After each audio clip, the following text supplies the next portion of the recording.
Di lehernya itu, Wak, aduh, macam ada bekas ikatan rantai gitu loh. Bekas, ya gitu. Nah warga yang mandi kan jadi bertanya kan, Pak Bejo kok macam orang habis dicekek ya? Bukannya dia meninggal gara-gara jatuh dari tangga? Dan keanehan itu, Wak, terus berlanjut sampai Pak Bejo ini dimakamkan. Dimana katanya pada saat prosesi pemakamannya itu berlangsung, Wak, itu nggak berjalan lancar.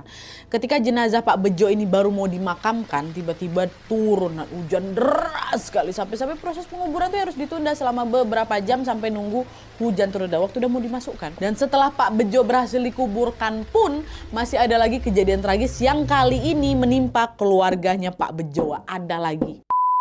Jadi sekitar 1 bulan gitulah setelah Pak Bejo ini meninggal, Wak, ada sebuah kejadian yang menggegerkan warga desa Getih lagi. Di mana pada suatu malam tiba-tiba rumahnya Pak Bejo ini kebakaran hebat, kebakaran sampai harta bendanya habis tak bersisa gitu lah, gosong semua. Dan ketika kebakaran itu terjadi, Wak, keluarga Pak Bejo yang ada di dalam itu ya langsung berhamburan keluar ya kan. Mereka teriak-teriak nih minta tolong, kebakaran, tolong kami, katanya kan.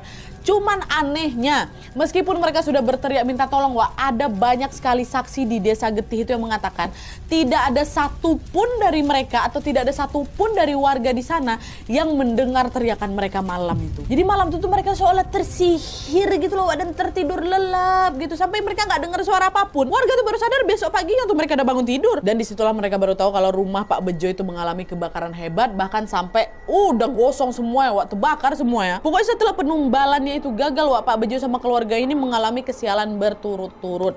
Pak Bejonya meninggal, jasadnya susah dimakamkan, bahkan harta benda itu ludes gegara terbakar api. Inilah kata bapak aku, nanti tengok nih, nanti ada kejadian lagi nih.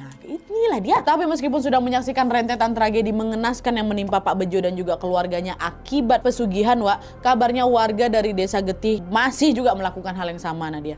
Mereka masih melakukan pesugihan sampai dengan hari ini, kata si Sari. Jadi bisa dibilang praktek terlarang itu udah jadi macam budaya yang mendarah daging gitu loh, Wak, di kalangan warga desa Getih ini, dan sulit sekali untuk dihilangkan.